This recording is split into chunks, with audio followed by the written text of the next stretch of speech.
Everyone, welcome to Apna Sapna JRF and welcome to this video. आज की इस वीडियो में हम करने वाले हैं PYQs practice for CSIR NET life science December 2023। तो आज की इस वीडियो में बेसिकली जो पेपर हम डिस्कस करने वाले हैं वो है CSIR नेट लाइफ साइंस जून 2023 शिफ्ट 1 में जितने भी मैचिंग टाइप क्वेश्चन आए हैं उनको आज हम डिस्कस करने वाले हैं। ठीक है, तो चलिए वीडियो शुरू करते हैं। देखते हैं अपना सबसे पहला वाला क्वेश्चन कौन सा है। तो यहाँ पर सबसे पहला क्वेश्चन आया है यूनिट नंबर 6। यूनिट नंबर 6 जो है दैट इज प्लांट फिजियोलॉजी से क्वेश्चन आया हुआ है। यहाँ आपको कॉलम X में दिया है PR प्रोटीन का नाम और कॉलम Y के अंदर दिया है कि ये जो PR प्रोटीन है ये क्या करते हैं। तो सबसे पहले मैं आपको बताऊंगी PR प्रोटीन क्या होते हैं, कहाँ बनते हैं, क्यों बनते हैं और कैसे बनते हैं, और फिर हम बात करेंगे कि ये जो डिफरेंट टाइप के PR प्रोटीन है ये क्या करते हैं। ठीक है, तो देखिएगा PR प्रोटीन की फुल फॉर्म होती है पैथोजेनेसिस रिलेटेड प्रोटीन। ये group of protein that plant produce in the response of pathogen attack. मानो कोई भी एक प्लांट है, उस पर किसी पैथोजन ने अटैक कर दिया है, तो प्लांट उस पैथोजन के अटैक के रिस्पॉन्स में कुछ प्रोटीन बनाता है। उन प्रोटीन को बोलते हैं पैथोजेनेसिस रिलेटेड प्रोटीन। ठीक है, तो ये क्या होते हैं, ये एक ऐसे प्रोटीन होते हैं जो पैथोजन के अटैक के रिस्पॉन्स में बने हैं, प्लांट ने बनाए हैं और पैथोजन के लिए बनाए हैं। ठीक है, they are crucial part of a plant self defence mechanism. Plant जो डिफेंस मैकेनिज्म बनाता है उसके अंदर ये एक इम्पोर्टेंट रोल को प्ले करता है। ठीक है, और क्या करते हैं, ये inhibit pathogen growth and spore germination. ठीक है, मतलब कोई भी पैथोजन है उसकी ग्रोथ को इनिबिट करते हैं। मानो कोई पैथोजन ने अटैक कर दिया है, तुरंत प्लांट ने PR प्रोटीन बना दिए हैं। अब ये PR प्रोटीन उस पैथोजन की ग्रोथ को इनिबिट कर देते हैं, या फिर अगर कोई फंगस है उसका कोई स्पोर है तो उसको जर्मिनेट नहीं होने देंगे। ठीक है, तो उनकी ग्रोथ को इनिबिट कर देते हैं, प्लस जो स्पोर है उनके जर्मिनेशन को भी रोक देते हैं। साथ साथ वो एक्ट करते हैं as a hydrolysis and proteinase inhibitors. मतलब कि ऐसा कोई भी एंजाइम जो उस पैथोजन ने प्लांट के ऊपर डाल दिया है, किस लिए, ताकि प्लांट के प्रोटीन जो है या फिर सेल जो हैं वो डिग्रेड हो जाए, तो उनकी एक्टिविटी को भी ये PR प्रोटीन रोक देते हैं। ठीक है, तो ये तो हमने देख लिया है PR प्रोटीन क्या होते हैं। अब इसके भी डिफरेंट टाइप होते हैं, मतलब अलग अलग PR प्रोटीन अलग अलग काम करते हैं। अब PR2 क्या काम करता है, PR3 क्या करता है, PR6 क्या करता है, PR10 क्या करता है, ये भी आपको जानना ज़रूरी है। ठीक है, तो यहाँ पर इनसे अलग भी कुछ नाम मैंने लिखे हैं, क्या पता अगली बार यहाँ से कोई क्वेश्चन आ जाए तो आपको ये सारे ही याद करने हैं। तो PR2 जो होता है ये है β1,3 ग्लूकोनेसिस। PR3, PR8, PR11 एक्ट करता है एज अ काइटिनेसिस। PR9 एक्ट करता है एज अ पेरोक्सीडेसिस और PR6 होता है proteinase inhibitor.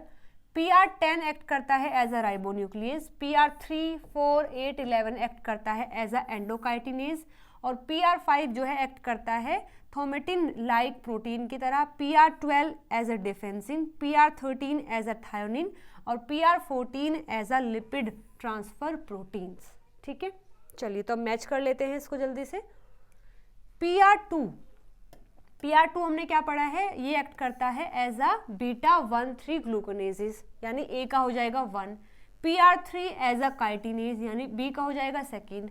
PR6 as a proteinase inhibitor, यानी C का हो जाएगा थर्ड। और PR10 जो है एक्ट करता है एज अ राइबोन्यूक्लियस, तो इसका हो जाएगा फोर्थ। यानी ये ऑलरेडी मैच आपको दिए हुए हैं। तो A का 1, B का 2, C का 3, D का 4। Third option is the right answer for this question. Sorry, second option is the right answer for this question. I hope ये चीज़ें आपको समझ आ गई हैं, और ये इन्फॉर्मेशन आपके लिए अगर नहीं है तो उसको नोट डाउन कर लें और फिर इनको रिवाइज करते रहें। ठीक है, चलिए नेक्स्ट क्वेश्चन आया हुआ है यूनिट नंबर 13 से, मेथड्स इन बायोलॉजी से ये क्वेश्चन आया हुआ है।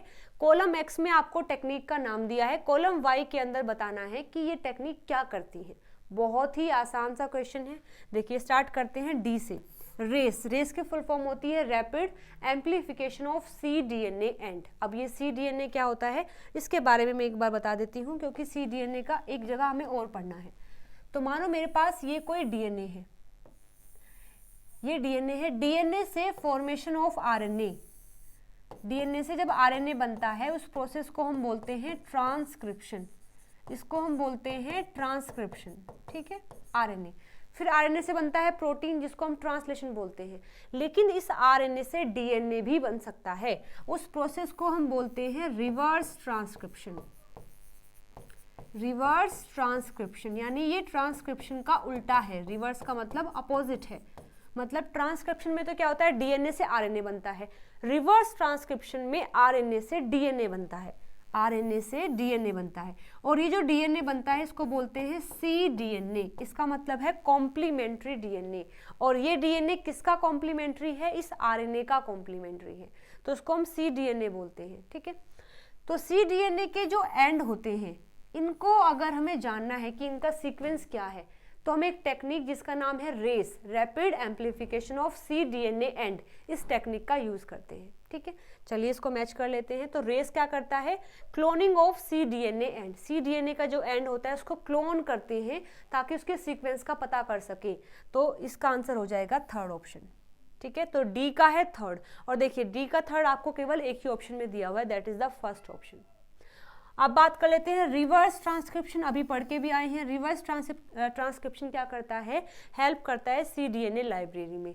लाइब्रेरी का मतलब होता है जहां मैंने बहुत सारे cDNA रखे हुए हैं, वो cDNA बनेंगे कैसे, with the help of reverse transcription.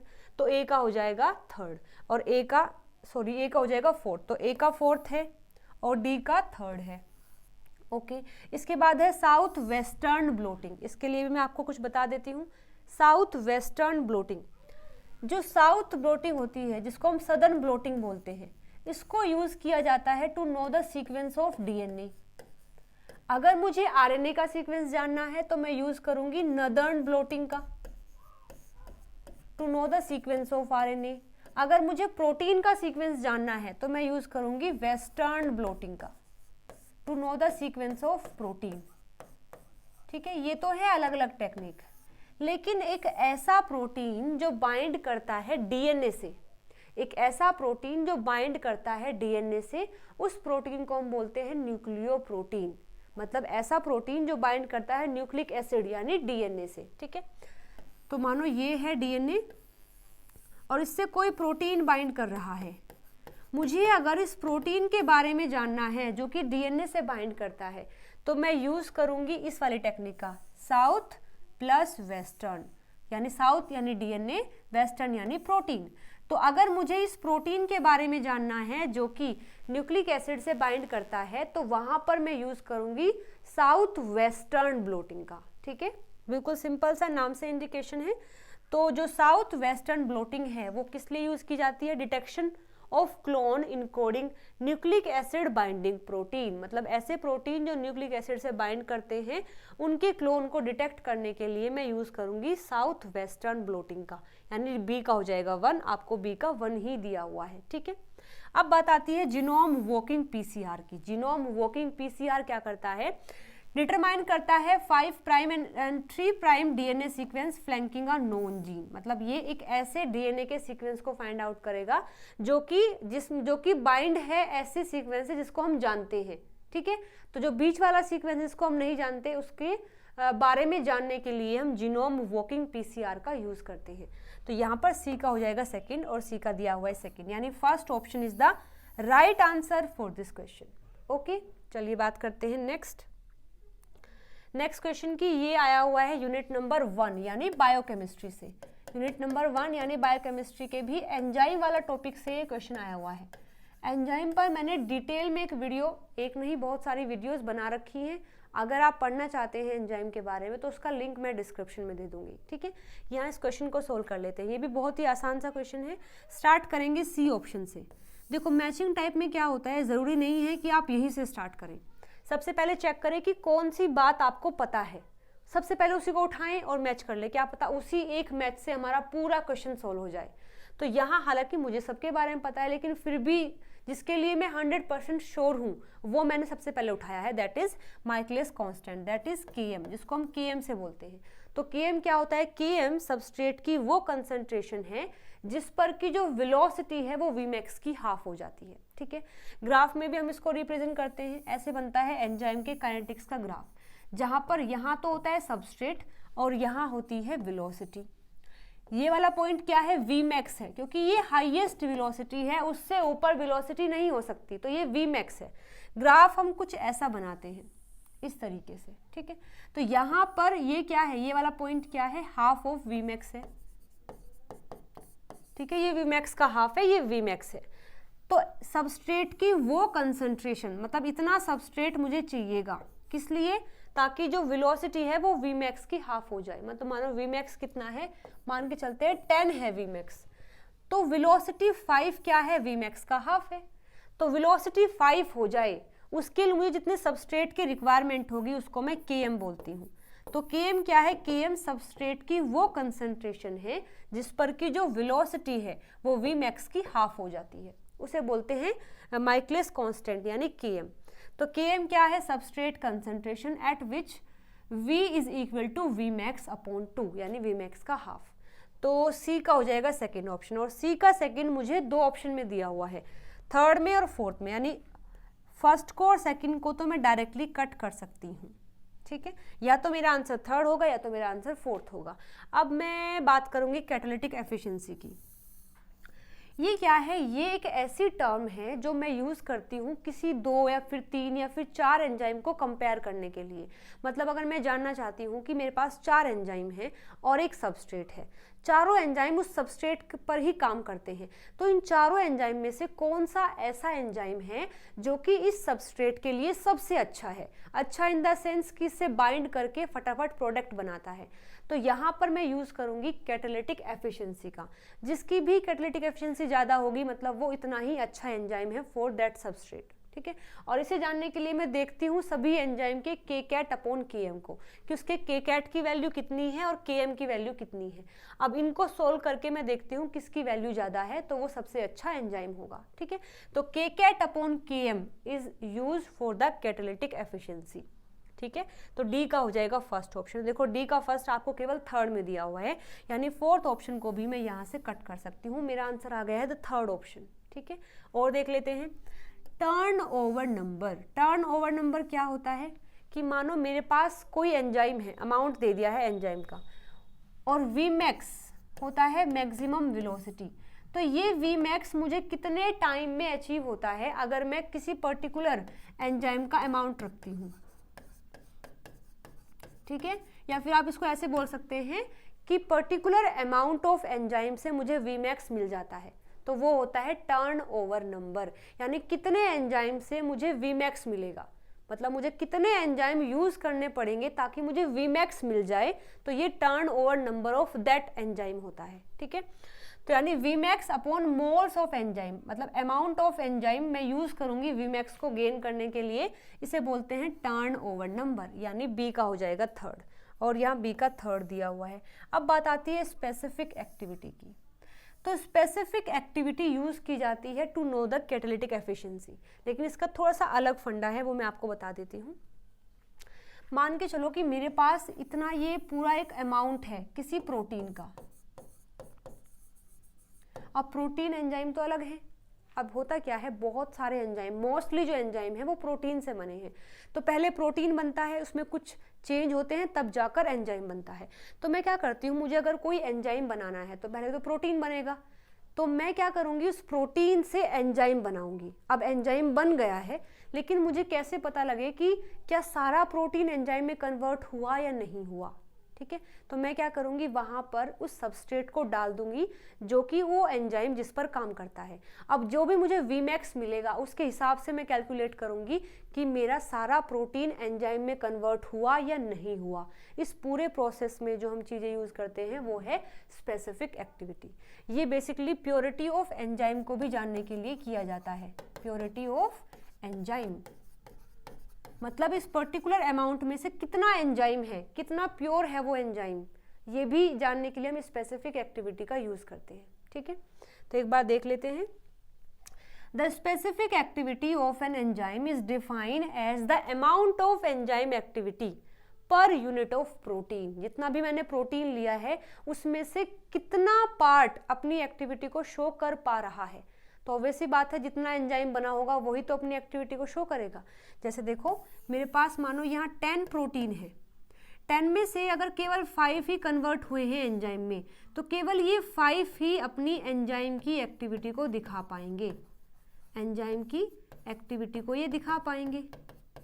ठीक है, अगर 10 के 10 कन्वर्ट हो गए हैं एंजाइम में, तो अब ये 10 के 10 अपनी एंजाइम की एक्टिविटी को दिखाएंगे। ठीक है, तो ये क्या है, specific activity of an enzyme is defined as the amount of enzyme activity, यानी कितनी एंजाइम एक्टिविटी हुई है पर यूनिट ऑफ प्रोटीन, कितने प्रोटीन लेने से कितनी एंजाइम की एक्टिविटी हुई है, उसे बोलते हैं स्पेसिफिक एक्टिविटी। ठीक है, it is a measure of the enzyme's catalytic efficiency and is often used to assess the purity of enzyme preparation, मतलब जो हमने एंजाइम प्रिपेयर किया है वो कितना प्योरिटी से फॉर्म हुआ है, ये भी जानने के लिए हम एंजाइम स्पेसिफिक एक्टिविटी का यूज करते हैं।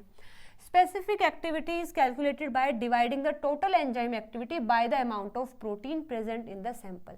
जितनी टोटल मुझे एक्टिविटी मिली है उसको मैं रखूंगी ऊपर, और टोटल प्रोटीन कितना है वो रखूंगी मैं नीचे। इससे मैं निकाल सकती हूँ स्पेसिफिक एक्टिविटी को। It provide a measure of the concentration of active enzyme molecule in relation to the total protein content. अब ये मुझे बता देगा कि पूरे प्रोटीन में से कितना एंजाइम बना है और कितना प्रोटीन का प्रोटीन ही है। ओके, तो ये होता है स्पेसिफिक एक्टिविटी। तो यहाँ पर ये हो जाएगा Vmax upon protein concentration. Vmax क्या होता है, मतलब एंजाइम की एक्टिविटी से Vmax मिलता है, तो Vmax अपॉन प्रोटीन कंसंट्रेशन, यानी ए का हो जाएगा 4th। तो ये 3rd option is the right answer for this question. I hope ये क्वेश्चन आपको समझ आया है। चलिए बात करते हैं नेक्स्ट क्वेश्चन की। ओके, ये है यूनिट नंबर 2 यानी सेल बायोलॉजी से क्वेश्चन आया हुआ है। कॉलम ए के अंदर आपको दिए हैं साइटोस्केलेटन में जो प्रोटीन होते हैं उनका नाम, दैट इज माइक्रोट्यूब्यूल्स और एक्टिन। बी में दिया है ऐसे प्रोटीन जो कि इनसे बाइंड करते हैं, देखो दिखाया है साइटोस्केलेटन है। Match the cytoskeleton binding protein list in column B. Column B में आपको दिया है साइटोस्केलेटन से जो बाइंड करते हैं प्रोटीन वो, और कॉलम ए में आपको दिया है साइटोस्केलेटन यानी माइक्रोट्यूब्यूल और एक्टिन, और कॉलम सी के अंदर दिया है कि वो क्या फंक्शन परफॉर्म करते हैं। ठीक है, देखो ये इस तरीके से दिया है कि मानो ये एक्टिन है, एक्टिन से कौन सा प्रोटीन बाइंड करता है वो है कॉलम बी के अंदर, और ये प्रोटीन बाइंड होकर क्या करता है ये दिया है कॉलम सी के अंदर। ठीक है, तो देखिएगा जो माइक्रोट्यूब्यूल्स है ये भी साइटोस्केलेटन में आता है और एक्टिन भी किस में आता है, साइटोस्केलेटन में आता है। तो यहाँ पर माइक्रोट्यूब्यूल से बाइंड करता है कैटेनिन और साथ में ये टाउ यूनिट जो होती है, एक्टिन से बाइंड करता है टोपोमोडुलिन और साथ में ग्लाइसोलिन। ठीक है, अब ये टाउ जो है ये क्या करता है, माइक्रोट्यूब्यूल से बाइंड करता है और उसकी क्रॉस लिंकिंग में हेल्प करता है। तो यहाँ पर X 3rd और A हो जाएगा, मतलब X क्या है 3rd, मतलब टाउ जो है वो X से बाइंड करता है और फिलामेंट की क्रॉस लिंकिंग में हेल्प करता है। X 3rd A और X 3rd A केवल आपको एक ही ऑप्शन में दिया हुआ है 3rd ऑप्शन में, तो ये भी गलत, ये भी गलत, ये भी गलत। ठीक है, ओके। और क्या होता है, X बाइंड करता है कैटेनिन से और ये कैटेनिन मिलता है हमें कुछ फिलामेंट से बाइंड करता हुआ, मतलब सभी से नहीं बाइंड करता, ये कुछ फिलामेंट से बाइंड करता है। तो X1D, X1 और D। अब बचा हमारा एक्टिन। एक्टिन क्या करता है, देखो एक्टिन का है ट्रोपोमोडुलिन और ग्लाइसोलिन। देखो दिया भी है Y का सेकंड है, देखो Y का सेकंड है और Y का 4th है। तो Y का सेकंड है और C में फंक्शन दिया है कि जो ट्रोपोमोडुलिन है क्या करता है, प्रिवेंट करता है assembly and disassembly of minus and. मतलब कि जैसे हम जानते हैं कि एक्टिन जो होता है उसके पास 2 एंड होते हैं इस तरीके से, एक होता है प्लस एंड, एक होता है माइनस। प्लस पर चीजें बाइंड करती जाती हैं और वाई से मतलब माइनस से हटती जाती हैं। लेकिन अगर यहाँ पर ट्रोपोमोडुलिन आ जाता है तो ना ही तो वो बाइंडिंग होने देता है और ना ही यहाँ से डिसअसेंबल होने देता है। ठीक है, तो ये रोकता है असेंबली को भी और डिसअसेंबली को भी, मतलब जैसा एक्टिन है वो ऐसा ही रहेगा अगर उससे बाइंड करके रखा है ट्रोपोमोडुलिन ने तो। ठीक है, तो यहाँ पर Y सेकेंड C, इसके बाद बचा है Y क्या होता है, ग्लाइकोसिलिन होता है और ये क्या करता है, सेवरल फिलामेंट से बाइंड करता है प्लस एंड पर, मतलब ये बाइंड करता है ये जो प्लस वाला एंड है इस पर। तो ये हो जाएगा Y4B, Y4B। 3rd option is the right answer for this question. I hope ये क्वेश्चन भी समझ आया है। चलिए बात करते हैं अगले क्वेश्चन की। अच्छा, ये क्वेश्चन है हमारा प्लांट फिजियोलॉजी से, या फिर यूनिट नंबर 9 जो है, या फिर 12 से भी हो सकता है ये क्वेश्चन। चलो ठीक है, क्वेश्चन सॉल्व कर लेते हैं। इसमें दिया है कॉलम पी और कॉलम क्यू। कॉलम पी में आपको दिया है प्री जाइगोटिक आइसोलेशन और post zygotic isolation. Column Q में दिया है कि इनमें से कौन सा है जो प्री जाइगोटिक है, कौन सा है जो पोस्ट जाइगोटिक है। पहले मैं इसका तुम्हें मतलब समझा देती हूँ कि क्या मतलब है। देखिए, जो भी कंडीशन होती है सेक्सुअल रिप्रोडक्शन में, उसमें 3 टर्म्स आती हैं, pre fertilisation, fertilisation, post fertilisation, या फिर प्री जाइगोटिक, जाइगोटिक और पोस्ट जाइगोटिक। मतलब इसमें तो क्या है कि जो सेक्स ऑर्गन होते हैं या फिर जो गैमेट्स होते हैं, मेल फीमेल गैमेट्स जो होते हैं, उनकी फॉर्मेशन हम जब देखते हैं, formation of male and female gamete, उनकी फॉर्मेशन में हम जब बातें करते हैं तो उसे बोलते हैं प्री जाइगोटिक। मतलब जाइगोट फॉर्म नहीं हुआ है, उससे पहले की जो इवेंट्स हैं, या फिर जो फर्टिलाइजेशन है उससे पहले के जो इवेंट्स हैं वो आते हैं प्री फर्टिलाइजेशन में और प्री जाइगोटिक में। इसमें क्या होता है, fusion of male and female gamete, fusion of male and female gamete. इस प्रोसेस को बोलते हैं फर्टिलाइजेशन, और उससे ही बन जाता है जाइगोट। मतलब ये मेल और ये फीमेल गैमेट दोनों फ्यूज होकर बनाते हैं जाइगोट। ठीक है, तो जाइगोट बनने से पहले वाले इवेंट्स प्री जाइगोटिक, ये जाइगोट बन गया है। अब इसमें क्या चेंज होगा, वो होता है पोस्ट जाइगोटिक, जैसे कि फॉर्मेशन ऑफ एम्ब्रियो, जैसे कि फॉर्मेशन ऑफ एंडोस्पर्म, जैसे कि फॉर्मेशन ऑफ सीड, जैसे कि फॉर्मेशन ऑफ फ्रूट, ये सब आ जाते हैं पोस्ट जाइगोटिक में। तो यहाँ आपको दिया है कि आइसोलेशन हो गया है, मतलब ऐसी कंडीशन जो कि प्री जाइगोटिक है, जाइगोट बनने से पहले है, और जो जाइगोट बनने के बाद है। अब यहाँ एक टर्म यूज की गई है आइसोलेशन। इसका मतलब है कि जाइगोट बन नहीं पा रहा है, या फिर जो भी हम चाहते हैं डिजायरेबल कंडीशन नहीं हो पा रही है। तो प्री जाइगोटिक कौन कौन सी है, एक है सीजनल और एक है स्टिग्मेटिक एसाई रिस्पॉन्स। जाइगोट बनने से पहले हम क्या देखते हैं, फॉर्मेशन ऑफ मेल और फीमेल, या फिर जाइगोट का बनना। तो अगर सीजनल है, सीजनल का मतलब है कि जो मेल गैमेट है वो पहले बन गया है, फीमेल गैमेट बाद में बना है। तो जब तक फीमेल गैमेट बना तब तक मेल गैमेट की जो वायबिलिटी है वो खत्म हो गई, मतलब मेल गैमेट की डेथ हो गई है। तो कभी भी फ्यूजन नहीं हो पाएगा, कभी भी जाइगोट नहीं बनेगा। या फिर अगर ऐसा है कि जो फीमेल है वो पहले मैच्योर हो गई है, मेल बाद में हुआ है, तो भी वो साथ में नहीं आएंगे, जाइगोट नहीं बनेगा। तो प्री जाइगोटिक आइसोलेशन में क्या होता है, सीजनल कंडीशन आ सकती है कि सीजन ऐसा आया है कि मेल एक्टिव है, फीमेल नहीं है, फीमेल है तो मेल नहीं है, इस तरीके से। ठीक है, तो प्री जाइगोटिक में क्या होगा, सीजनल होगा। मतलब जाइगोट बनने से पहले जो मतलब एक लिमिटेशन हो सकती है, एक प्रॉब्लम आ सकती है, वो सीजन की हो सकती है। दूसरा क्या है, स्टिग्मेटिक एसाई रिस्पॉन्स। मतलब कि ये देखो, जैसे मानो ये फीमेल की स्टिग्मा है, ये स्टाइल है और ये ओवरी है, तो यहाँ पर आ गया पोलन ग्रेन, मतलब कि मेल गैमेट बन भी गया है, फीमेल गैमेट भी टाइम पर बन गए हैं। लेकिन जैसे ही मेल गैमेट यहाँ पर आया स्टिग्मा पर, तो इस फ्लावर का जो स्टिग्मा था उसने इस पोलन को रिजेक्ट कर दिया, उसने इस पोलन को रिजेक्ट कर दिया कि मैं इसको एक्सेप्ट नहीं करूँगी, तो भी जाइगोट नहीं बन पाएगा, प्री जाइगोटिक आइसोलेशन हो जाएगा। तो मतलब कि ये हो जाएगा स्टिग्मेटिक एसाई रिस्पॉन्स। तो ए का है 1 और 4 और ए का 1 और 4 आपको केवल एक ऑप्शन में दिया है, that is the third option. तो ये भी कट जाएंगे सारे। अब आगे देखिए, पोस्ट जाइगोटिक मतलब जाइगोट बनने के बाद क्या क्या दिक्कत आ सकती है वो हमसे पूछा है। तो हाइब्रिड इनवाइबिलिटी हो सकती है, या फिर F2 का ब्रेकडाउन हो सकता है। इनका मतलब समझो क्या है।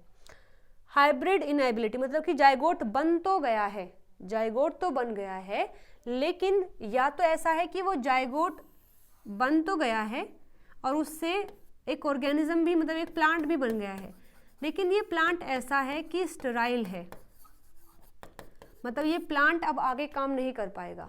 ठीक है, या फिर ऐसा है कि जाइगोट ही नहीं बन पाया, वो मतलब ब्रेक हो गया है, बना नहीं है। ओके, तो ये सब आते हैं पोस्ट जाइगोटिक, मतलब जाइगोट बनने के बाद क्या प्रॉब्लम है, जाइगोट बनने से पहले क्या प्रॉब्लम है। तो एक बार मैं आपको दिखा भी देती हूँ। प्री जाइगोटिक आइसोलेशन का मतलब होता है type of reproductive isolation that prevent the formation of zygote. Pre zygotic isolation वो कंडीशन होती है जिसमें जाइगोट ही नहीं बन पाता है। और post zygotic isolation has referred to development defect in the hybrid that lead to full or partial inviability and or infertility. और पोस्ट जाइगोटिक क्या होता है? पोस्ट जाइगोटिक आइसोलेशन है कि जाइगोट बन तो गया है लेकिन उसके बाद कोई दिक्कत आई है, या तो वो मतलब बनने के बाद सर्वाइव नहीं कर पाया, या फिर सर्वाइव कर पाया है तो वो फर्टाइल नहीं है। ठीक है, तो देखो यहाँ दो टर्म दी गई हैं, एक है हाइब्रिड इनवाइबिलिटी, इसका मतलब होता है development of zygote proceed normally but the hybrid does not survive. मतलब जाइगोट तो बन गया है आराम से, लेकिन जब इससे हाइब्रिड बना, जब उससे एक नया प्लांट बना, तो ये जो प्लांट है ये सर्वाइव ही नहीं कर पाया, उसे तो बोलेंगे हाइब्रिड इनवाइबिलिटी। और हाइब्रिड स्टेरिलिटी किसे बोलते हैं? कि ये प्लांट बन गया है लेकिन ये फर्टाइल नहीं है, ये आगे नया प्लांट नहीं बना सकता है, उसे बोलते हैं हाइब्रिड की स्टेरिलिटी। और हाइब्रिड की इनवाइबिलिटी क्या होता है कि जाइगोट तो बन गया नॉर्मली, लेकिन उससे जब हाइब्रिड बना, उससे जो प्लांट बना वो सर्वाइव नहीं कर पाया। ठीक है, ओके, तो देखिए पोस्ट जाइगोटिक में क्या आ जाएगा? हाइब्रिड की इनवाइबिलिटी, मतलब हाइब्रिड सर्वाइव ही नहीं कर पाया, और सर्वाइव किया तो वो फर्टाइल नहीं है, उसे बोलेंगे F2 ब्रेकडाउन। ठीक है, तो ए का हो जाएगा 1 और 4 और बी का हो जाएगा 2nd एंड 3rd, यानी 3rd option is the right answer for this question. चलिए आगे बढ़ते हैं। नेक्स्ट क्वेश्चन दिया है हमें, ये यूनिट नंबर 1 से भी आप कैलकुलेट कर सकते हैं, मान सकते हैं। Consumption of untreated corn as the staple food cause the disease pellagra. Pre-treatment of corn with calcium hydroxide prevent this disease. Given below are option listed possible effect of calcium hydroxide treatment and the enzyme affected. इसमें लिखा है कि अगर corn जो होता है उसको बिना ट्रीट किए हम अगर खा लेते हैं तो हमें एक डिजीज हो जाती है जिसको बोलते हैं प्लेग्रा डिजीज। लेकिन अगर मैं उस कॉर्न को ट्रीट कर देती हूँ, खाने से पहले उस कॉर्न को अगर मैं कैल्शियम हाइड्रोक्साइड से ट्रीट कर देती हूँ तो वो डिजीज नहीं होती है। अब आपसे पूछा है कि कैल्शियम हाइड्रोक्साइड जो है ये क्या इफेक्ट डालता है सीड पर, ये तो बताया है कॉलम एक्स के अंदर, और कौन सा एंजाइम इफेक्ट होता है ये बताया है कॉलम वाई के अंदर। ठीक है, ओके, तो देखिएगा सबसे पहले बात करेंगे ये जो डिजीज है ये किस कारण से होती है। तो pellagra is a systematic disease that result from a severe deficiency of vitamin B3। अगर हमारी बॉडी के अंदर विटामिन B3 यानी नियासिन की डेफिशिएंसी हो जाती है तो हमें डिजीज होती है pellagra. It affects the whole body and can eventually lead to death. ये पूरी बॉडी को अफेक्ट करती है और अगर कंडीशन और सीवियर हो जाए तो डेथ भी हो सकती है। Pellagra develop only if the diet is deficient in niacin. मतलब ये प्लेग्रा डिजीज तभी होती है यदि हमारी डाइट में विटामिन B3 यानी नियासिन नहीं है या फिर ट्रिप्टोफैन नहीं है। The body can convert tryptophan to niacin. मतलब देखो अगर नियासिन नहीं है तो भी चल जाएगा, लेकिन ट्रिप्टोफैन की कमी नहीं होनी चाहिए, क्योंकि अगर ट्रिप्टोफैन है तो उसको कन्वर्ट किया जा सकता है नियासिन में। ठीक है, तो इससे होती है प्लेग्रा डिजीज। मतलब कि ये होती कैसे होगी? जो नियासिन है उसकी कमी की वजह से। तो जैसे ही हम कॉर्न को ट्रीट कर देते हैं CaOH2 से, तो ये क्या करवाता है? रिलीज करवाता है विटामिन B3 का अपॉन CaOH2 ट्रीटमेंट। ठीक है, तो हुआ क्या कि जैसे ही मैंने उस सीड को, कॉर्न को ट्रीट करवा दिया कैल्शियम हाइड्रोक्साइड से, तो उसने बॉडी के अंदर रिलीज कर दिया ये विटामिन B3, जिससे बॉडी के अंदर विटामिन B3 की कमी नहीं रहेगी और हम इस डिजीज से बच सकते हैं। यही कारण हुआ कि जब उसको ट्रीट किया गया उससे और फिर खाया गया तो डिजीज को प्रिवेंट कर दिया गया। ठीक है, इसी में यहाँ पर रोल होता है एक एंजाइम का जिसका नाम है NAD डिपेंडेंट डिहाइड्रोजिनेज। जो विटामिन B मतलब नियासिन होता है, ये जो नियासिन होता है ये किससे बना है? NAD से बना होता है, NAD से लगा होता है। तो ये कैसे बनता है? NAD डिपेंडेंट डिहाइड्रोजिनेज से। तो अगर इस एंजाइम में डिफेक्ट हुआ है तो भी नियासिन की कमी होकर प्लेग्रा डिजीज हो सकती है। तो कौन सा एंजाइम इफेक्ट होता है? Activity of NAD dependent dehydrogenase. इसकी एक्टिविटी में डिफेक्ट आता है तो भी डिजीज प्लेग्रा होती है, ठीक है। तो ए है और यहाँ पर क्या है, थर्ड है, तो ए थर्ड, यानी कि third option is the right answer for this question. बहुत ही आसान है, केवल बस आपको प्लेग्रा के बारे में पता होना चाहिए था, ठीक है। चलिए बात करते हैं अगले क्वेश्चन की। ये है यूनिट नंबर 10, यानी इकोलॉजी से क्वेश्चन आया हुआ है, ठीक है। यहाँ पर दिया है आपको कॉलम पी के अंदर दो सिलेक्शन दिए हैं, रनवे सिलेक्शन और चेजवे सिलेक्शन, और कॉलम क्यू में दिया है आपको कि ये दोनों, मतलब इनके एग्जाम्पल दिए हैं कि कौन सा मैच करके बताना है कि कौन सा आंसर सही है, ठीक है। तो आपको पता होना चाहिए कि रनवे सिलेक्शन क्या होता है और आपको पता होना चाहिए कि चेजवे सिलेक्शन क्या होता है। तो रनवे सिलेक्शन देख लेते हैं एक बार। Runway selection is a biological mechanism that explain the rapid evolution of physical trait in the male animal. मतलब मेल एनिमल में किसी भी फिजिकल ट्रेट का एवोल्यूशन कैसे हुआ है ये जानने के लिए हम रनवे सिलेक्शन को यूज करते हैं। होता क्या है, एग्जाम्पल की हेल्प से देखते हैं। A gene for female choiceness will be favoured. मतलब मानो कोई मेल है और इस मेल के पास कोई पर्टिकुलर कैरेक्टर है, और यहाँ बहुत सारे मेल हैं, ये भी है, ठीक है, ये भी है और ये भी है, और यहाँ एक फीमेल है जो आई है मेटिंग करने के लिए, लेकिन वो किसी से भी मेटिंग नहीं करेगी कि बस ठीक है इससे कर लो इससे कर लो। वो किसी कैरेक्टर को देख रही है कि इसके अंदर वो कैरेक्टर होना चाहिए तो ही मैं उससे मेटिंग करूंगी। वो कैरेक्टर है इस मेल के पास, इसके पास नहीं है, ठीक है, इसके पास नहीं है, इसके पास नहीं है। तो इस फीमेल ने मेटिंग के लिए इस मेल को चूज किया क्योंकि इसके पास ये कैरेक्टर है। अब जो बाकी के मेल हैं उनके साथ मेटिंग नहीं हुई, तो अब वो क्या कोशिश करेंगे कि हमारे पास भी ये कैरेक्टर आ जाए, ठीक है, उसको बोलते हैं रनवे सिलेक्शन। अब ये मेल भी क्या करेंगे, इस कैरेक्टर को अपने अंदर एक्वायर करने की कोशिश करेंगे ताकि कोई फीमेल उनसे भी मेटिंग कर ले, ठीक है। तो ये है रनवे सिलेक्शन। तो इसमें देखिएगा, इसमें मतलब रनवे सिलेक्शन में क्या बताते हैं कि किसी मेल के अंदर कोई ट्रेट कैसे आया है, कैसे इवोल्व हुआ है, ये बताता है runway selection. For example, a gene for female choiceness will be favoured. मतलब मेल के अंदर उस जीन को फेवर किया जाएगा जो फीमेल को पसंद है। मेल के पास कोई भी 2-3 कैरेक्टर हैं, उस एक कैरेक्टर को फीमेल ने चूज किया है तो वो कैरेक्टर सेलेक्ट किया जाएगा। By choosing a long tailed male she will have sons with longer tail. मतलब जो एक फीमेल है वो एक मेल को चूज करती है जिसके पास लॉन्ग टेल है, तो उसके सन में भी लॉन्ग टेल आएंगे। वो क्या करती है, फीमेल को ये कैरेक्टर जो है पसंद आया तो ये फीमेल केवल इस मेल से ही मेट करेगी, क्योंकि ये फीमेल चाहती है कि जो मेरे बच्चे हों उनके अंदर भी वो टेल आए, तो वो केवल इससे ही मेटिंग करेगी। अब ये जो मेल हैं ये भी क्या करेंगे, कोशिश करेंगे कि हमारे पास भी ये टेल आ जाए ताकि ये फीमेल हमसे भी मेटिंग कर ले, ठीक है, okay. This trait will spread through the population until most male have long tail and most female prefer the long tail mate.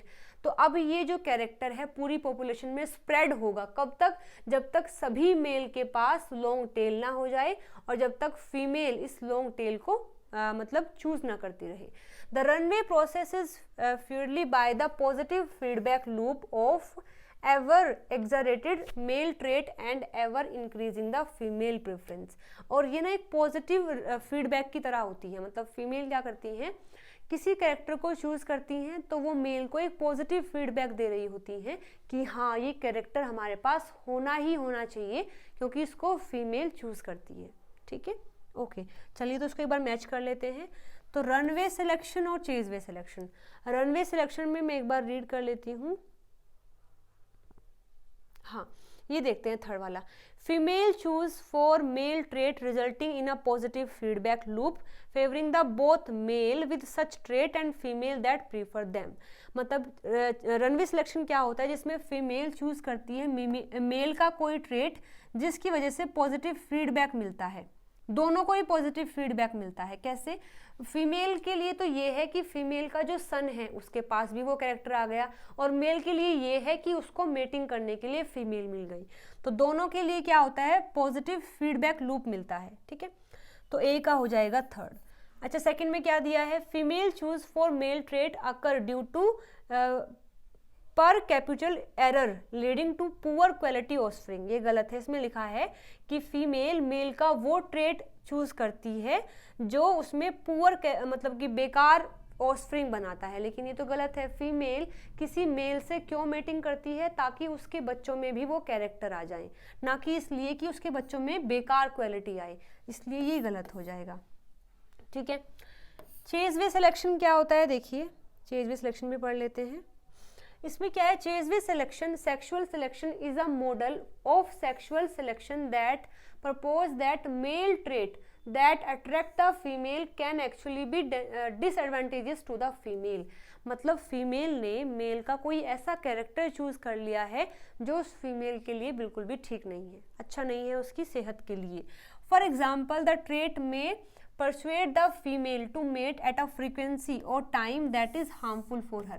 मतलब एक ऐसा कैरेक्टर है मेल के पास जो फीमेल को अट्रैक्ट कर रहा है मेटिंग करने के लिए, लेकिन एक लंबे टाइम के बाद देखें तो फीमेल के लिए वो कैरेक्टर जो है सही नहीं है।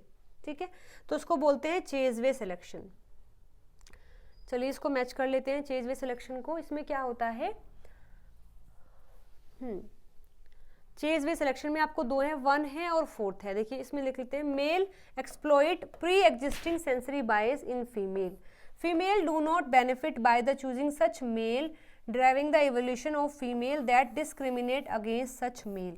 मतलब कि इसमें क्या होता है, चेज वे सिलेक्शन में क्या है कि मेल क्या करता है, कोई ऐसे अपने कैरेक्टर को एग्जिस्ट करता है जिससे कि फीमेल अट्रैक्ट हो सके, लेकिन फीमेल का कोई भी बेनिफिट नहीं होता। Female do not benefit by the choosing such male, और फीमेल को कोई बेनिफिट नहीं मिलता है ऐसे मेल को चूज करने से, क्योंकि उस मेल को अगर उसने चूज कर लिया है तो उसको आगे कोई भी एडवांटेज नहीं मिलने वाली है। ठीक है, driving the evolution of female that discriminate against such males. इसमें देखो ऐसे लिखा है, हमने ये एग्जाम्पल लिया था, इसमें फीमेल क्या कर रही है, इस मेल से मेट कर रही है ताकि उसके बच्चों के पास ये कैरेक्टर आ जाए। लेकिन अगर ये फीमेल इस मेल से मेट कर ले या फिर इस मेल से मेट कर ले, तो क्या किया, इस मेल ने इस फीमेल को अट्रैक्ट कर लिया, हालांकि इसके पास कोई भी बेनिफिशियल कैरेक्टर नहीं है, लेकिन फिर भी ये फीमेल जो है इस मेल के साइड अट्रैक्ट हो गई है और उसने मेटिंग कर ली है। अब इन दोनों की मेटिंग से इनके जो ऑफस्प्रिंग आए हैं वो पुअर क्वालिटी के हैं, मतलब वो अच्छे नहीं हैं, पुअर क्वालिटी के हैं। ठीक है, तो उससे क्या जाएगा, उससे नेगेटिव फीडबैक जाएगा, इस फीमेल के पास नेगेटिव फीडबैक जाएगा, क्योंकि इसके जो ऑफस्प्रिंग है वो अच्छे नहीं बन पाए हैं। अब फिर कैसा इवोल्यूशन होगा, अब फीमेल के अंदर कुछ ऐसे ट्रेट डेवलप होंगे जो उसको बता पाएंगे कि ये मेल इसके लिए अच्छे नहीं है। इसमें देखो लिखा भी है यहाँ पर, इससे क्या होता है, इससे driving the evolution of females that discriminate against such male. इसमें फिर ऐसे इवोल्यूशन होंगे जो इस फीमेल को बताएंगे कि वो मेल तुम्हारे लिए अच्छा नहीं है, या फिर ऐसे मेल तुम्हारे लिए अच्छे नहीं है तो उनके साथ में मेटिंग नहीं करनी है, तो वो होता है चेज वे सिलेक्शन।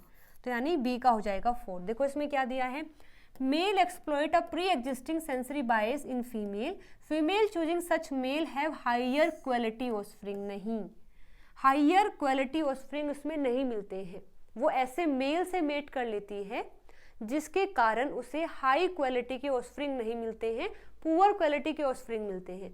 जबकि रनवे सिलेक्शन में क्या होता है, वो फीमेल ऐसे मेल से मेट करती है जिससे उसको गुड क्वालिटी के ऑफस्प्रिंग मिलते हैं, तो वो फिर बार बार उसी मेल से मेट करेगी या फिर ऐसे ही मेल से मेट करेगी।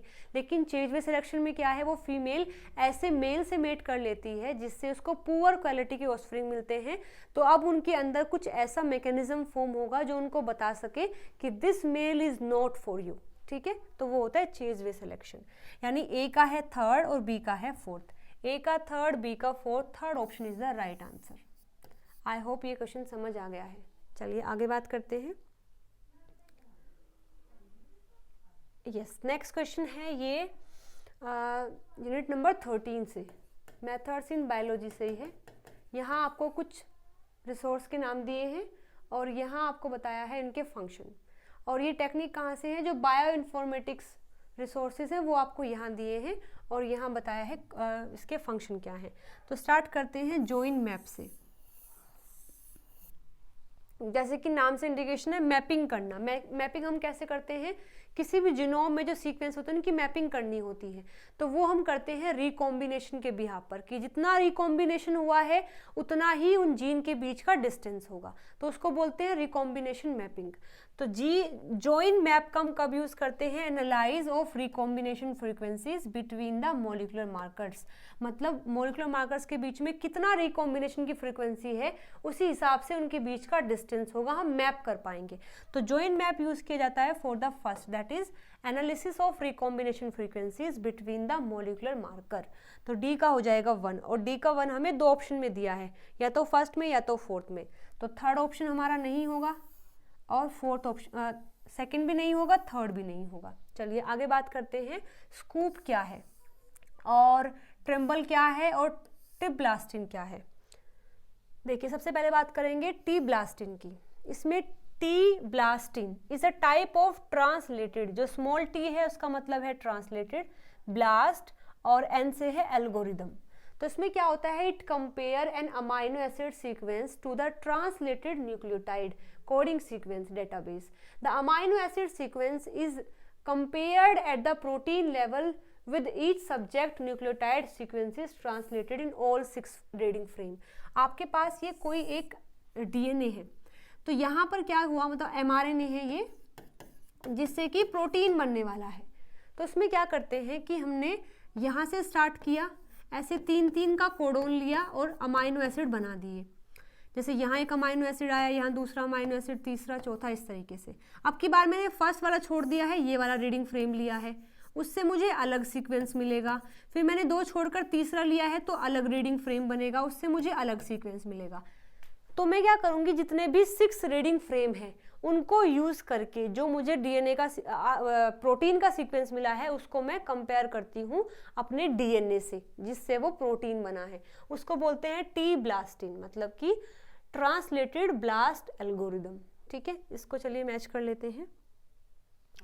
तो ट्रिम ब्लास्ट क्या होगा, टी ब्लास्टिन क्या होगा, देखिए टी ब्लास्टिन होगा comparison of amino acid sequence against nucleotide sequence database translated in all 6 reading frame. ठीक है, तो बी का हो जाएगा थर्ड। तो बी का थर्ड हमें 2 में दिया है, चलो ठीक है, इससे भी हम नहीं बता पाएंगे। आगे बात करते हैं स्कूप की और ट्रिम्बल की। देखिए ट्रिम्बल्स क्या होते हैं, is a computer annotated protein sequence database. It was introduced in 1996 to address the increase data flow from genome project. मतलब क्या हुआ था, 1996 में बहुत सारे जीनोम को प्रोजेक्ट किया जा रहा था, यानी ह्यूमन जीनोम प्रोजेक्ट है या फिर किसी और ऑर्गेनिज्म का जो जीनोम है उनकी सीक्वेंसिंग की जा रही थी। तो उसको स्टोर करने के लिए, उसको इस तरीके से रखने के लिए कि आगे अगर हम उसमें कुछ चेंज भी कर सके, इसके लिए आया था ट्रिम्बल। ये क्या है, computer annotated protein sequence database होता है, जो कि इंट्रोड्यूस किया गया था 1996 में। किस चीज़ को एड्रेस करने के लिए, जो डेटा फ्लो है, जीनोम का जो डेटा फ्लो है वो इंक्रीज हो रहा था, उसको एड्रेस करने के लिए इस टेक्निक को बनाया गया। ठीक है, ट्रिम्बलिन कंटेन्स, इसमें क्या करती है ये, translation of all coding sequences in the EMBL gene bank या DDBJ न्यूक्लियोटाइड सीक्वेंसेस डेटाबेस। और उसके बाद फिर जो भी सीक्वेंस आया है, प्रोटीन का जो सीक्वेंस है जो वहाँ से आया है, उसको फिर से सबमिट किया जाता है यूनिपोर्ट पे, ताकि आगे कोई अगर उस पर रिसर्च करना चाहता है तो वहाँ से चीज़ों को उठाकर वो रिसर्च भी कर सके। ठीक है, तो ये है ट्रिम्बल। इसके बाद देखिए नेक्स्ट है स्कूप। अच्छा, स्कूप मैंने नहीं बताया तो यही बता देती हूँ। स्कूप क्या है, 1 मिनट रुकिए।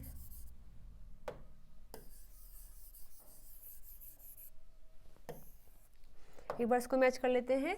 ट्रिम्बल हमने पढ़ा है अभी, क्या होता है, डेटाबेस ऑफ प्रोटीन सीक्वेंस। जो प्रोटीन का सीक्वेंस है उसको डेटाबेस करने के लिए हम यूज़ करते हैं ट्रिम्बल का। तो ए का हो जाएगा सेकंड, और ए का सेकंड हमें दिया है फर्स्ट ऑप्शन में।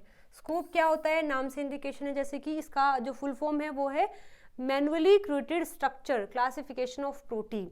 मतलब जब मुझे क्लासिफिकेशन करना हो प्रोटीन का on the basis of structure, तो मैं यूज़ करती हूँ स्कूप का। ठीक है, curated structural classification of protein. ठीक है, तो structural classification of protein is scoop. तो यहाँ पर सी का हो जाएगा द फोर्थ ऑप्शन, और सी का है फोर्थ, यानी कि first option is the right answer for this question. Okay, चलिए बात कर लेते हैं अगले क्वेश्चन की। ये आया हुआ है यूनिट नंबर 9 से, यानी डाइवर्सिटी से। बिल्कुल डायरेक्ट क्वेश्चन है, आपको बस चीज़ें याद करनी है। इसमें जो है कुछ बताने का नहीं है, समझाने का नहीं है, बस आपको याद करना है कि जो घड़ियाल है, अच्छा इसमें लिखा क्या है, India has designated region as sanctuaries और नेशनल पार्क, जो कॉलम क्यू में दिया है, और dedicated to conservation of specific species, जो कॉलम पी में दी है। मतलब ये कोई स्पीसीज है जिनको कहाँ पर रखा गया है वो कॉलम क्यू में दिया हुआ है। तो जो घड़ियाल होते हैं उनको रखा गया है नेशनल चैंबल सेंचुरी में। जो सॉल्ट वाटर क्रोकोडाइल है उनको रखा गया है भिटारकनिक, रुक जाओ, रुको, भिटारकनिका वाइल्ड लाइफ सेंचुरी। उन्हें पढ़ने में मुझे बड़ी दिक्कतें आती हैं, ठीक है। हम्पबैक महशीर, इसको रखा गया है कावेरी वाइल्ड लाइफ सेंचुरी में। और एक हॉक्स बिल टर्टल्स जो है उनको रखा गया है घेरमाता सेंचुरी में, ठीक है। ओके, घड़ियाल कहाँ है, घड़ियाल है नेशनल चैंबल सेंचुरी, यानी ए का हो जाएगा सेकंड, और ए का सेकंड हमें 2 में दिया है, फर्स्ट में और फोर्थ में, यानी सेकंड थर्ड को मैं कट कर सकती हूँ। सॉल्ट वाटर क्रोकोडाइल वो कहाँ थे, सॉल्ट वाटर थे भिटारकनिका वाइल्ड लाइफ सेंचुरी में, यानी बी का है 1, बी का 1 आपको फर्स्ट ऑप्शन में दिया है। हम्पबैक महशीर ये थे कावेरी में, यानी सी का 4th। हॉक्स बिल टर्टल्स जो है ये हैं घड़ीमाता सेंचुरी में, यानी डी का 3rd। तो first option is the right answer for this question. ये इन्फॉर्मेशन भी आप नोट डाउन कर सकते हैं। चलिए आगे देखते हैं, नेक्स्ट क्वेश्चन है। यहाँ आपको फैक्टर्स दिए हुए हैं, यहाँ दिए हैं इफेक्ट, ठीक है। ये कैसे फैक्टर है, इन्वायरमेंटल फैक्टर है, उनका क्या इफेक्ट पड़ता है प्लांट्स पर, ये आपको बताना है, ठीक है। ये कुछ ऐसे फैक्टर हैं जो इन्वायरमेंट की वजह से कॉज होते हैं, प्लांट पर उसका क्या इफेक्ट पड़ता है ये आपको बताना है, ठीक है। तो देखिए, अगर हो जाता है सैलिनिटी, मतलब आसपास अगर सोल्ट की कंसंट्रेशन सोइल में बढ़ जाती है तो उससे क्या होगा, उससे जो आयन की साइटोटॉक्सिसिटी है वो बढ़ जाएगी। मानो एक प्लांट है, उसके आसपास सोल्ट बढ़ गया है, सोल्ट क्या होता है Na+, Cl-, तो सेल के अंदर जो प्लांट के सेल हैं उसके अंदर जो आयन की टॉक्सिसिटी है वो बढ़ जाएगी, क्योंकि अब क्या करेगा प्लांट, सोइल में रूट होती हैं, अब अगर वहाँ सोल्ट बढ़ गया है तो सोल्ट को वो अपटेक करेगा। सोल्ट में क्या होता है, आयंस होते हैं Na+, Cl-, तो उसके सेल के अंदर जो आयंस हैं उनकी कंसंट्रेशन बढ़ जाएगी, जिससे कि आयन साइटोटॉक्सिसिटी हो जाती है। तो यहाँ पर बी का हो जाएगा 1, और बी का 1 दिया है मुझे 2 ऑप्शन में, तो फर्स्ट नहीं होगा मेरा आंसर, फोर्थ नहीं होगा। चलिए आगे देखते हैं, हाई लाइट इंटेंसिटी, यानी अगर आसपास लाइट की जो इंटेंसिटी है वो बढ़ गई है तो वहाँ पर फोटो इनिबिशन हो जाता है। मतलब लाइट एक टाइम के लिए चाहिए, ठीक है, लेकिन अगर बहुत देर से हमने लाइट का एक्सपोजर दिया हुआ है वो भी हाई इंटेंसिटी की, तो वहाँ पर जो फोटोसिंथेसिस है वो रुक जाता है, तो फोटो इनिबिशन हो जाता है। तो यानी कि डी का हो जाएगा 3rd, और डी का 3rd भी ठीक है, हमें दोनों में दिया है। इसके बाद आता है वाटर डेफिसिट। वाटर डेफिसिट का मतलब है पानी की कमी हो जाना। तो अगर पानी ज़्यादा है तो वाटर का जो पोटेंशियल है वो हाई होता है, अगर पानी कम है तो वाटर का जो पोटेंशियल है वो लो हो जाता है। तो अगर पानी की कमी हुई है तो वहाँ पर जो वाटर पोटेंशियल है वो रिडक्शन में आ जाता है। तो ए का हो जाएगा 4th, ए का 4th, यानी कि second option is the right answer. 3rd भी हमारा गलत हो जाएगा। इसके बाद दिया है फ्लडिंग।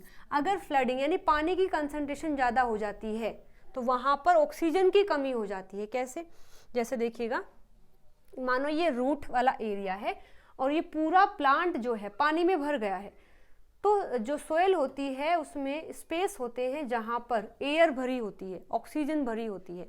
अब अगर हर जगह पानी पानी हो गया है तो ये जो ऑक्सीजन है वो यहाँ पर नहीं रहेगी। अगर ऑक्सीजन नहीं है तो प्लांट को ऑक्सीजन नहीं मिल पाएगी, जिस वजह से प्लांट में ऑक्सीजन की कमी हो जाती है, जिसको बोलते हैं हाइपोक्सिया कंडीशन, मतलब डेफिशिएंसी ऑफ ऑक्सीजन। तो फ्लडिंग क्या करता है, flooding cause hypoxia in plants because it change the soils physicochemical properties, जैसे कि उसका पीएच है, उसका रिडॉक्स पोटेंशियल है, एंड ऑक्सीजन का कंटेंट। मतलब फ्लडिंग की वजह से जो सोइल के अंदर पीएच है, रिडॉक्स पोटेंशियल है, ऑक्सीजन का कंटेंट है, वो सब डिक्रीज हो जाते हैं। This cause stress in the plant that grow in water logged conditions. ठीक है, hypoxia cause root to grow sideway. तो बताया है कि अगर हाइपोक्सिया हो जाता है तो जो जो रूट होती हैं वो साइड में ग्रो करना स्टार्ट कर देती हैं। वो क्यों करती हैं? ताकि साइड से कहीं से ऑक्सीजन मिल जाए, तो उसके लिए वो साइड में ग्रो करना स्टार्ट कर देती हैं, ठीक है। लेकिन फ्लडिंग से होता क्या है? फ्लडिंग से होता है हाइपोक्सिया टू द रूट। तो यानी सी का हो जाएगा सेकंड, सी का सेकंड यहाँ दिया है, second option is the right answer for this question. Okay, चलिए बात कर लेते हैं अगले क्वेश्चन की। यहाँ पर ये है यूनिट नंबर 13 से कुछ टेक्निक्स के नाम दिए हैं आपको, और यहाँ बताया है इनका एप्लीकेशन। ये टेक्निक का नाम है, ये टेक्निक का एप्लीकेशन है कि किस तरीके से वो यूज़ किए जाते हैं, ठीक है। तो देखिएगा, मास स्पेक्ट्रोमेट्री। मास स्पेक्ट्रोमेट्री जो है वो चीज़ों को सेपरेट करती है on the basis of their mass, कि वो कितने हैवी हैं, कितना उनका मास है। तो मास स्पेक्ट्रोमेट्री का हम यूज़ करेंगे identification of post translation modification of protein. मतलब कि कोई प्रोटीन है, बने हैं वो सारे प्रोटीन, अब उसके बाद उनमें कैसा मॉडिफिकेशन हुआ है, उसके बिहाफ पर हम क्या करते हैं, उनको आइडेंटिफाइड करते हैं। मतलब उनका मास ज़्यादा हो जाएगा या कम हो जाएगा, ठीक है। तो मास स्पेक्ट्रोमेट्री का हम यूज़ करते हैं प्रोटीन को आइडेंटिफाई करने के लिए। तो ए का हो जाएगा फोर्थ ऑप्शन। ए का फोर्थ हमको दिया है फोर्थ में या फर्स्ट में, तो सेकंड हमारा आंसर नहीं होगा और थर्ड भी हमारा आंसर नहीं होगा, ठीक है। आगे दिया है आइसो इलेक्ट्रिक फोकसिंग, और एक है पल्स फील्ड जेल इलेक्ट्रोफोरेसिस, और एक है पैक बायो। चलिए एक बार देख लेते हैं। पैक बायो क्या होता है? Pack bio sequencing is a technique that capture sequence information during the replication process of a target DNA molecules. The template called SMRT-Bell is a closed single-stranded circular DNA that is created by ligating the hairpin adapters to both end of a target double-stranded DNA. इसमें क्या लिखा है कि pack bio sequencing क्या है? एक technique है जो क्या करती है, सीक्वेंस करती है डीएनए की। जो भी हमने टारगेट डीएनए लिया है उसके अंदर जो इन्फॉर्मेशन है उसको सीक्वेंस किया जाता है। जैसे देखो मेरे पास ये डीएनए है और मैंने क्या किया, इस डीएनए के इधर भी एक एडेप्टर लगा दिया और एक इधर भी एडेप्टर लगा दिया है। मुझे इस डीएनए का सीक्वेंस फाइंड आउट करना है, ठीक है। अब क्या करते हैं कि इसको अलग अलग कर लिया जाता है, पूरे डीएनए को अलग अलग कर लिया जाता है। अलग अलग करने के बाद यहाँ पर जो फ्लोरेसेंट न्यूक्लियोटाइड है उनको ऐड किया जाता है और फिर इसको ग्राफ में प्लॉट किया जाता है, ये जानने के लिए कि उसका सीक्वेंस क्या रहा होगा। उसको बोलते हैं पैक बायो सीक्वेंसिंग, ठीक है। चलिए आगे देखते हैं next. Pulse field gel electrophoresis क्या होता है? It's a technique used to separate large DNA molecule. मतलब कि ये जो इलेक्ट्रोफोरेसिस टेक्निक है जिसको हम PFGE बोलते हैं, ये ऐसी टेक्निक है जो एक बड़े डीएनए को, जैसे क्रोमोसोम होता है, उनको सेपरेट करने में यूज किया जाता है। It involve applying an electric field to gel matrix that periodically change direction. The electric current is delivered from two angle in time interval. मतलब इसमें क्या करते हैं, बताया गया है कि वहाँ पर हम इलेक्ट्रिक फील्ड को अप्लाई करते हैं और उसकी डायरेक्शन बार बार चेंज होती रहती है, जिसकी हेल्प से हम उसके सीक्वेंस को उसको सेपरेट कर पाते हैं, ठीक है। तो ये है पल्स फील्ड जेल इलेक्ट्रोफोरेसिस। चलिए इसको मैच कर लेते हैं। तो यहाँ पर जो पल्स फील्ड जेल इलेक्ट्रोफोरेसिस है ये यूज़ किया जाता है सेपरेट करने के लिए द होल क्रोमोसोम, यानी बी का हो जाएगा 1 और बी का 1 हमें केवल फर्स्ट में दिया है तो हम फोर्थ को भी कट कर सकते हैं, ठीक है। तो एक बार मैं इसको हटा के फिर बताती हूँ। मास स्पेक्ट्रोमेट्री हमने यूज़ की है आइडेंटिफाई करने के लिए post translation modification of protein, तो ए का हो जाएगा 4th। पल्स वाला हमने यूज़ किया है सेपरेट करने के लिए होल क्रोमोसोम को, यानी बी का हो जाएगा 1। तो बी का है 1, ए का है 4th। पैक बायो भी हमने देखा है। पैक बायो क्या होता है? Single molecule real time sequencing. मतलब मुझे जो डीएनए का सीक्वेंस है उसको फाइंड आउट करना है तो मैं पैक बायो का यूज़ करूँगी, यानी डी का हो जाएगा 3rd। आइसो इलेक्ट्रिक फोकसिंग किस लिए यूज़ की जाती है? आइसो एंजाइम्स जो होते हैं उनको सेपरेट करने के लिए। मतलब मेरे पास कुछ ऐसे एंजाइम है जिनका मास भी सेम है, ठीक है, लेकिन मैं इनको कैसे सेपरेट करूँगी? फिर आइसो इलेक्ट्रिक फोकसिंग की हेल्प से मैं उनको सेपरेट करूँगी कि किस पर कैसा pH का इफेक्ट होगा, उसके हिसाब से वो अलग हो जाएंगे। तो आइसो एंजाइम को अगर सेपरेट करना है तो यूज़ किया जाएगा आइसो इलेक्ट्रिक फोकसिंग, यानी सी का हो जाएगा 2nd। तो first option is the right answer for this question. Okay, चलिए देखते हैं नेक्स्ट क्वेश्चन।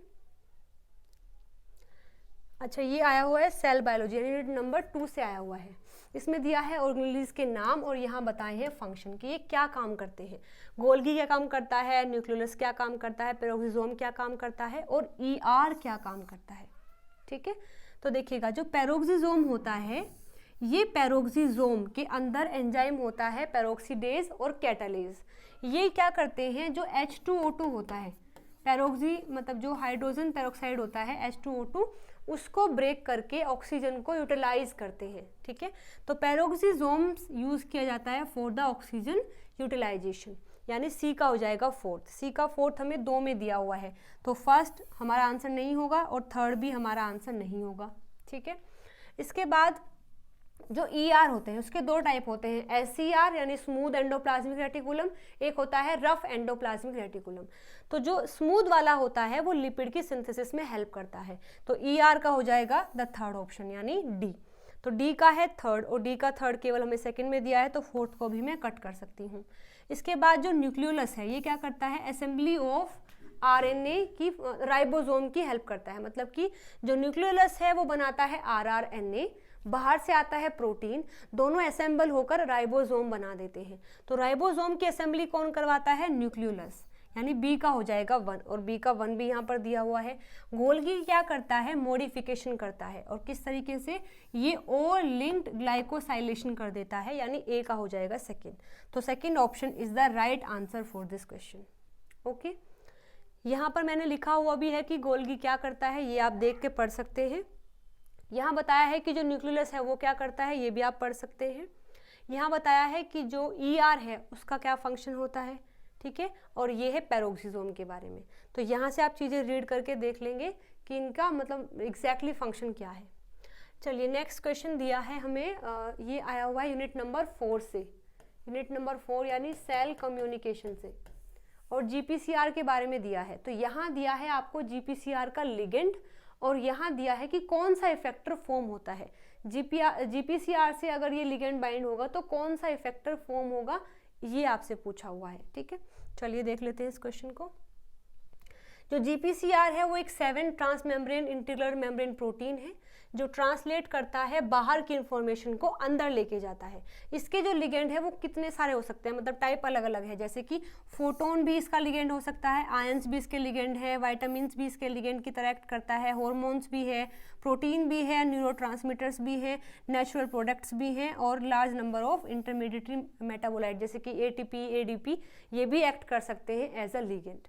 तो यहाँ आपको दिया हुआ है, देखो ये है GPCR से जैसे कोई लिगेंड बाइंड करता है, तो यहाँ पर जो G प्रोटीन है वो इनएक्टिव फॉर्म में है, लेकिन जैसे लिगेंड बाइंड करता है तो GPCR एक्टिव हो जाता है। जैसे ही GPCR एक्टिव होता है तो ये G प्रोटीन को एक्टिव कर देता है, फिर ये G प्रोटीन जाकर इफेक्टर मॉलिक्यूल को एक्टिवेट करता है। अब ये इफेक्टर मॉलिक्यूल जो बना है ये डिपेंड करता है कि लिगेंड कौन सा था। अब जैसे देखो, अगर लिगेंड आता है सेरोटोनिन, तो वहाँ पर जो इफेक्टर मॉलिक्यूल बनेगा वो एडेनाइल साइक्लेज होगा। अगर लाइट एज अ लिगेंड की तरह आई है तो वो बनाएगा CGMP फॉस्फोडाइएस्टरेज। अगर acetylcholine as a ligand की तरह आया है तो वहाँ पर ओपन होते हैं पोटेशियम चैनल। अगर IgE antigen complex as a ligand की तरह आया है तो वहाँ फॉर्म होता है फॉस्फोलिपेज C। ठीक है, ये सारे इफेक्टर मॉलिक्यूल्स हैं। चलिए इसको मैच कर लेते हैं।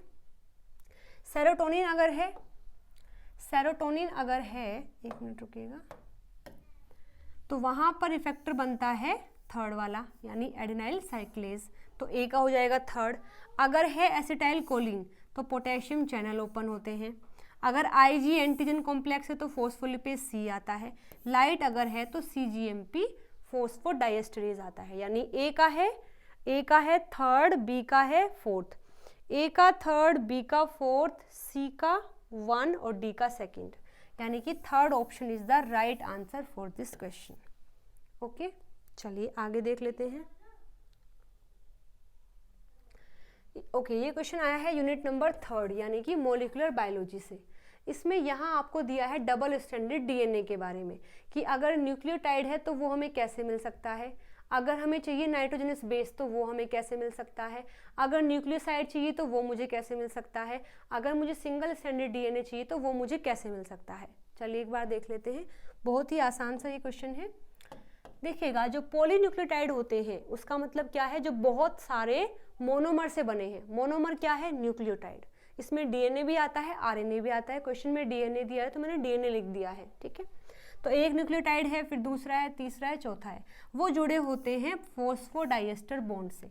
तो अगर मुझे बहुत सारे न्यूक्लियोटाइड दे दिए जाएं और कहा जाए कि डीएनए बनाओ, तो मैं क्या करूँगी, फॉस्फोडाइएस्टर बॉन्ड बनवाऊंगी उनके बीच में। लेकिन अगर मुझे पूरा डीएनए दे दिया है और मुझे कहा है कि न्यूक्लियोटाइड बनाओ, तो मैं क्या करूँगी, इस बॉन्ड को ब्रेक कर दूंगी, तो मुझे न्यूक्लियोटाइड मिल जाएंगे, ठीक है। अब बात करते हैं कि ये जो न्यूक्लियोटाइड है ये कैसे बनता है। ये 3 कंपोनेंट से बनता है, शुगर जो कि पेंटोज शुगर होती है, नाइट्रोजनस बेस, और यहाँ होता है फॉस्फेट। तो इस शुगर के फर्स्ट कार्बन से जुड़ता है base with the help of N linked glycosidic linkage, और इस शुगर के जो 5th कार्बन है उससे जुड़ता है phosphate with the help of phosphoester bond. तो अगर मैं कहूँ कि मुझे चाहिए नाइट्रोजनस बेस, तो मैं कौन सा बॉन्ड ब्रेक करूँगी, केवल ये वाला बॉन्ड में ब्रेक करूँगी, तो मुझे ये अलग से मिल जाएगा, ठीक है। आगे देखिए, न्यूक्लियोसाइड और न्यूक्लियोटाइड क्या होते हैं। यहाँ लिया मैंने पेंटोज शुगर, उससे जोड़ दिया मैंने नाइट्रोजनस बेस, यहाँ मैंने जोड़ दिया फॉस्फेट, इसे तो बोलते हैं न्यूक्लियोटाइड। लेकिन अगर शुगर है और यहाँ मैंने जोड़ दिया नाइट्रोजनस बेस केवल, तो ये होता है न्यूक्लियोसाइड, ये होता है न्यूक्लियोसाइड। तो अगर आपको एक न्यूक्लियोटाइड दिया जाए और कहा जाए कि न्यूक्लियोसाइड बनाओ, तो आप कैसे बनाओगे, इस बॉन्ड को ब्रेक कर दिया जाए या फिर फॉस्फेट को यहाँ से रिमूव कर दिया जाए, तो आप क्या कर सकते हैं, न्यूक्लियोसाइड को बना सकते हैं फ्रॉम द न्यूक्लियोटाइड, ओके। चलिए अब बात करते हैं कि मेरे पास जो है एक पूरा स्ट्रैंड बन गया है ऐसे, ये यहाँ न्यूक्लियोटाइड है इस तरीके से। अब मुझे अगर डबल स्ट्रैंड बनाना है, मतलब 2 स्ट्रैंड बनाने हैं, तो मैं यहाँ एक और स्ट्रैंड लगाऊंगी सेम जैसा वो है, और उनके जो बेस होते हैं उनके बीच में बनता है हाइड्रोजन बॉन्डिंग जो इन दोनों को जोड़ देता है। तो मुझे अगर सिंगल स्ट्रैंडेड से डबल स्ट्रैंडेड बनाना है तो मुझे चाहिएंगे हाइड्रोजन बॉन्ड, और अगर मुझे डबल से सिंगल बनाना है तो मैं इस बॉन्ड को ब्रेक कर दूंगी, ठीक है। चलिए तो अब हम मैच कर लेते हैं इसको। देखो, अगर मुझे बनाना है न्यूक्लियोटाइड, अगर मुझे न्यूक्लियोटाइड बनाना है तो मैं ब्रेक करूंगी फॉस्फोडाइएस्टर बॉन्ड को, मिल जाएंगे न्यूक्लियोटाइड, तो ए का हो जाएगा 3rd। अगर मुझे न्यूक्लियोसाइड बनाना है तो मैं रिमूव कर दूंगी फॉस्फेट ग्रुप को, तो सी का हो जाएगा 2nd। अगर मुझे सिंगल स्ट्रैंडेड डीएनए चाहिए तो मैं ब्रेक करूंगी हाइड्रोजन बॉन्ड को। अगर मुझे नाइट्रोजनस बेस चाहिए तो मैं क्या करूंगी, ब्रेक करूंगी एन ग्लाइकोसिडिक बॉन्ड को, ठीक है। तो ए का हो जाएगा, ए का है, ए का 3rd है, ए का 3rd है, चलो ठीक है। सी का क्या है, सी का है 2nd, ए का 3rd और सी का 2nd। डी का दिया हुआ है 1, डी का 1 है, यानी कि the 2nd option is the right answer for this question. ये हमारा सही आंसर हो जाएगा इस क्वेश्चन के लिए, ठीक है। तो जितने भी क्वेश्चन इस पेपर में आए हैं मैचिंग टाइप के, वो सब हमने सोल्व कर लिए हैं। किसी भी क्वेश्चन में अगर आपको कोई डाउट है तो आप कमेंट करके मुझसे पूछ सकते हैं। चलिए मिलते हैं अगली वीडियो में नए क्वेश्चन के साथ में। Till then bye bye, take care.